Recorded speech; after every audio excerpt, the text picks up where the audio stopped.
welcome back to the deep dive. So, you've sent us an incredible, and I have to say, a genuinely bizarre stack of sources this time. It's definitely a mix. And we've got personal strategy vlogs, high-level governance reports, traction guides from former intelligence operatives, no less. And then these really intense relationship narratives about financial fraud. Yeah, it is truly a collage of modern life. But the mission, I think, stays clear. We're trying to cut through all that noise and just extract the universal principles, the things that link, achieving personal dreams, navigating these complex social dynamics, and optimizing these really high-stakes systems. And the core tension you pointed out is what really ties it all together for me. The clash between external status and facade, what the world thinks you are, versus your internal strategy and competence, so what you actually know, and the disciplined action you take. I love that framing. It immediately signals that we're looking past the titles, past the performance. We're going to start with that surprising gap between rank and actual skill, then jump into the discipline required to get what you want, and finally look at the strategy behind human connection. Okay, let's do it. All right, so let's unpack this, starting with why some of the most skilled people seem to intentionally stay off the radar. We can begin with what our sources call the almighty janitor trope. It's this phenomenon, and you see it everywhere, from military sci-fi to office comedies, where competence almost never lines up with official rank. Well, for sure. You see it in Star Wars with Wedge Antilles. Right. I mean, the guy was offered promotions constantly. Right. But he kept turning them down just so he could stay in his X-Wing. That's where he knew he was most effective. Taking a general's rank would have pulled him off the front lines. It's the same exact dynamic with Cyrus the Scout Sergeant in Dawn of War 2. He deliberately refuses a promotion to captain because the rank, the protocol, would have stopped him from training his recruits in this very unorthodox but highly successful way. So the key insight here is that rejecting status is actually a tactical choice. It is. It's refusing to trade your effectiveness, your autonomy, for just visibility. That's a powerful distinction. And in the real-world data, it absolutely backs this up. I was shocked when I read that over 5,000 janitors in the U.S. have PhDs. It's incredible, isn't it? It just shows the gap between a title and actual skill is, like you said, it's massive. It really forces you to recognize that the system itself can sometimes reward hiding your true value. I mean, the person with a PhD who's cleaning the floor might have chosen that role for low visibility, for stability, or just to maintain control over their life. Instead of playing the corporate politics game. Exactly. But the digital age seems to have completely inverted this dynamic. We pivot from the unsung competence of the janitor to hierarchies built entirely on external visibility. The influencer Olympics. Exactly. Social media creates these toxic hierarchies where your follower count dictates your access. The experience itself becomes secondary to documenting it. Right, and we saw the result of that pressure at the infamous Revolve Festival. Total logistical disaster. Oh, it was a mess. But influencers felt they had to lie, to post positive content about how miserable it was. Why? To avoid getting blacklisted by the brand, to protect their visible status. That pressure to project a flawless facade has real psychological fallout. Yeah. I mean, the sources detailed this trend of Snapchat dysmorphia. Yeah, that's a scary one. People are actively getting cosmetic surgery to look like their filtered selfies, prioritizing a digital aesthetic over their actual reflection. You see with the Sephora kids thing too, preteen girls with these elaborate, expensive adult skincare routines. It's not about health, it's a status game. They're mimicking the performance of wellness to gain social standing, often using ingredients like retinol that are actually bad for their young skin. So on one hand, you have people desperately trying to keep up this appearance of perfection. But a fascinating counterpoint is the strategy of someone like Lana Del Rey. Her career is a masterclass in deliberately managed status. She never played that relatable best friend game. No, her success is built on a very deliberate strategic brand. The sources point to 6 key secrets, but the critical ingredient, the one that really stands out, is mystique.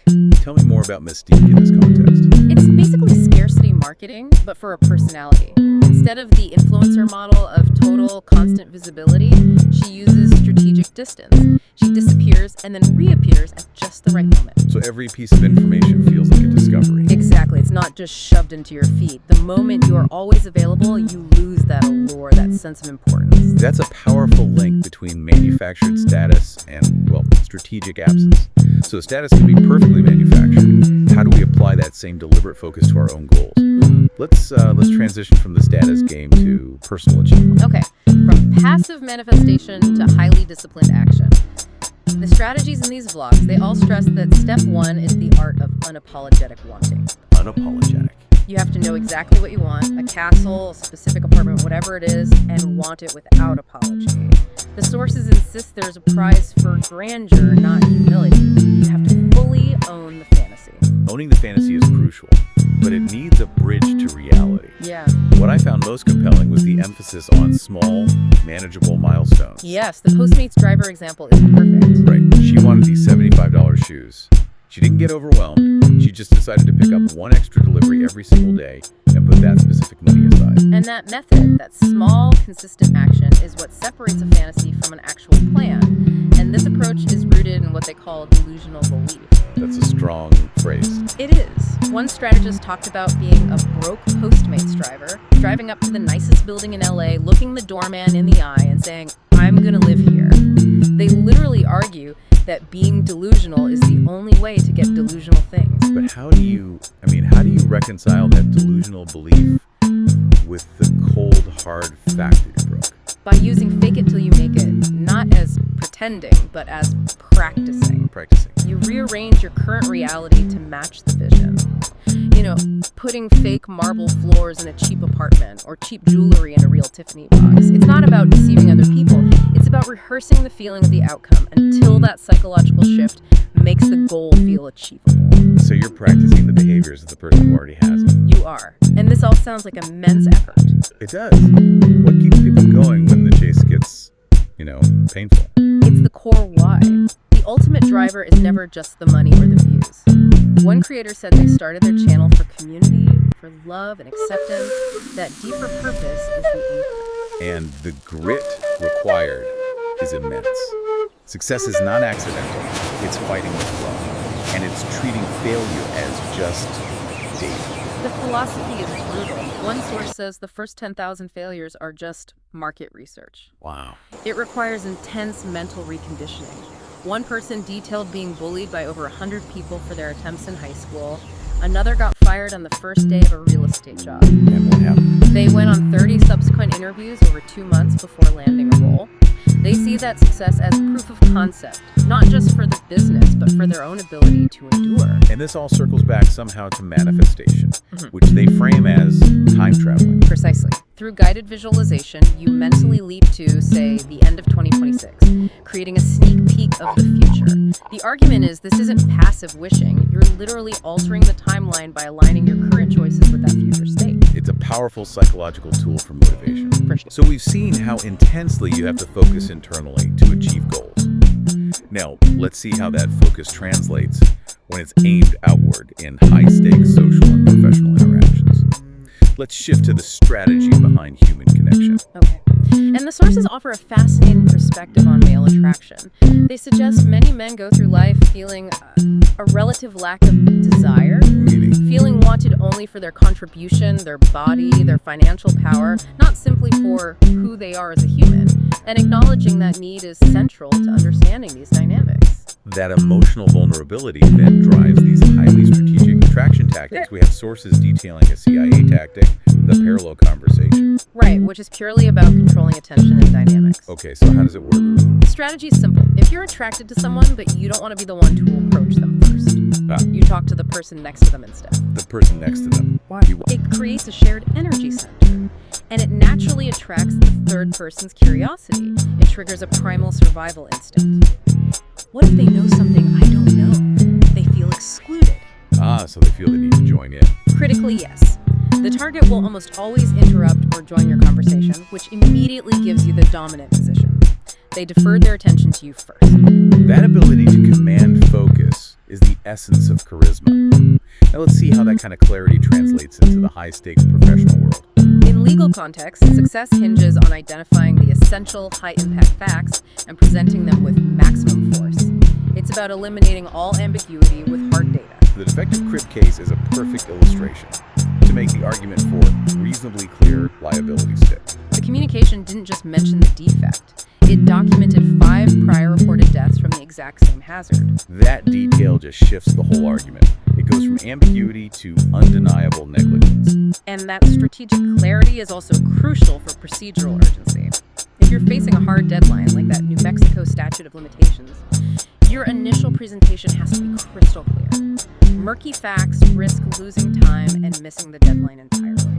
This need for pattern detection extends into fighting commercial fraud, too. Absolutely. Customs fraud is getting exponentially harder to spot because the components, like tobacco for illicit cigarettes, are often legitimate commodities. The object itself looks fine. So security has had to shift entirely. They have. They rely on complex data analysis, risk profiling. They're not just scanning objects anymore.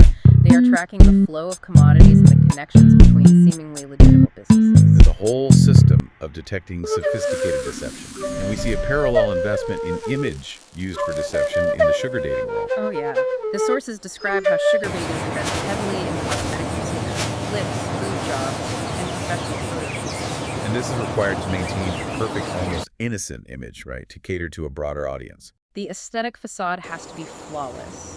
It signals that their life is stable and without baggage, making them a more attractive, less risky proposition. And finally, we see the most sophisticated application of this in the detailed financial scams described in the sources. The scammer's playbook was, well, classic. It was. They used mirroring to build pseudo-intimacy, then intense love bombing, and then they rapidly escalated financial demands by inventing these terrible tragedies. That casino payout detail is chilling.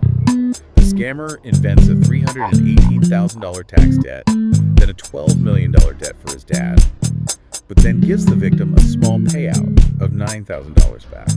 And that is the ultimate manipulation. Why? What does that do? It proves the system works. By returning a small sum, the scammer gives the victim a taste of winning and reinforces the belief that the whole thing is legitimate. It keeps them emotionally and financially hooked for the next inevitable demand. Wow. We've covered everything from PhD janitors to CIA attraction tactics and these sophisticated scammer playbooks.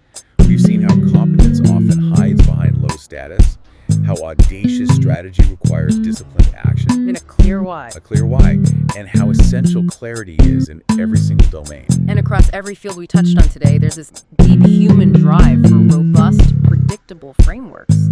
Yet the sources remind us that some complex processes, like chemical reactions simulated atom by atom, are actually computationally irreducible. That sounds dense. What does computationally irreducible mean for the average person seeking a strategy? It means there's no predictive shortcut, no formula that runs faster than reality itself. The only efficient way to know the outcome is to literally run the simulation or just wait for it to happen. In other words, there are no shortcuts to certainty in complex systems. None. So we're constantly striving for this perfect, almost mathematical clarity. But reality often remains fundamentally unpredictable. If achieving ultimate clarity is scientifically impossible in these complex human systems, the question becomes, should we strive for a perfect strategy that tries to eliminate ambiguity entirely?